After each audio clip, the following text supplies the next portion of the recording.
Good day, everyone. So today we're going to discuss briefly the Glock platform, a couple of misconceptions about them, the reason that I went over to them a few years ago, and we'll briefly discuss ammunition and the differences between major and minor power factors. So to start, let's check we've got an unloaded gun.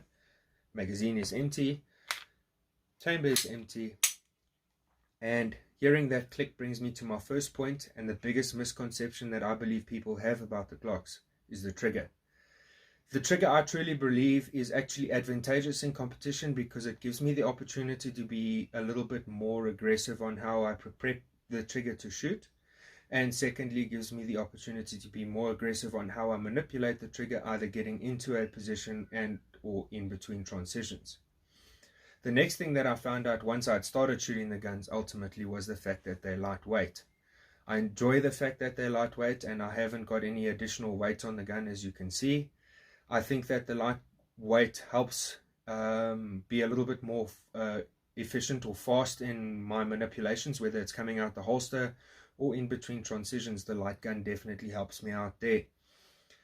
Recoil wise, the guns do handle very well, maybe not as flat as some of the heavier guns, but definitely not something that isn't manageable. A couple years ago, I was looking at going into the Glock to get an affordable option to continue shooting standard major, which ultimately having two guns became more realistic when I ran the Glocks. I could have a match gun, I could have a practice gun. Maintenance parts are easy to come by and they are affordable. Maintaining the Glocks is pretty easy as well, provided you know what you're doing, what you need to look for. And because of that, the guns ticked all the boxes for me. The reliability was a big concern, and the guns have proven to be reliable. Provided I look after them, they will look after me. If I feed them good ammunition and I meet all of the parts interval schedule requirements, then the guns keep running. So from that point of view, the Glocks ticked all the boxes for me. I'm going to continue running them.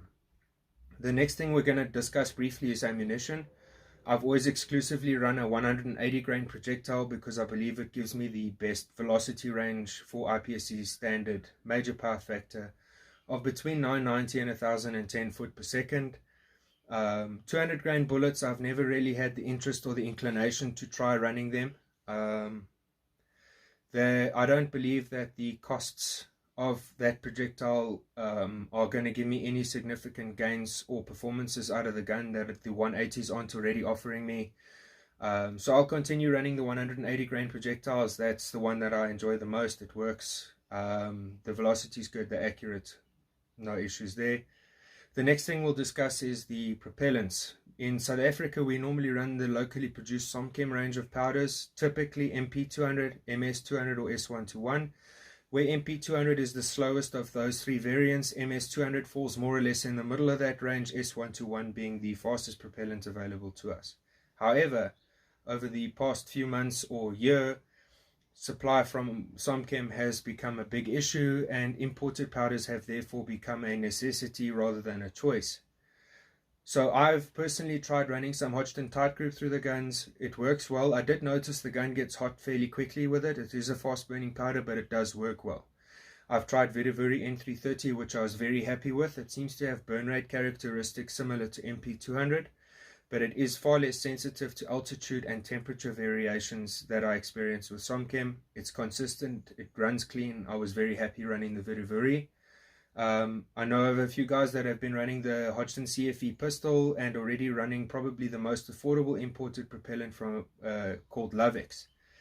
I'm quite excited to start running Lovex D036 in the future, which is a slightly slower burning powder, but will give me a velocity range that is safe for the characteristics of that propellant.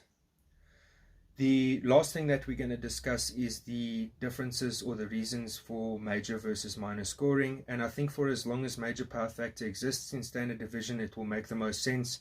It's going to give you the most out of the division depending on your level of participation.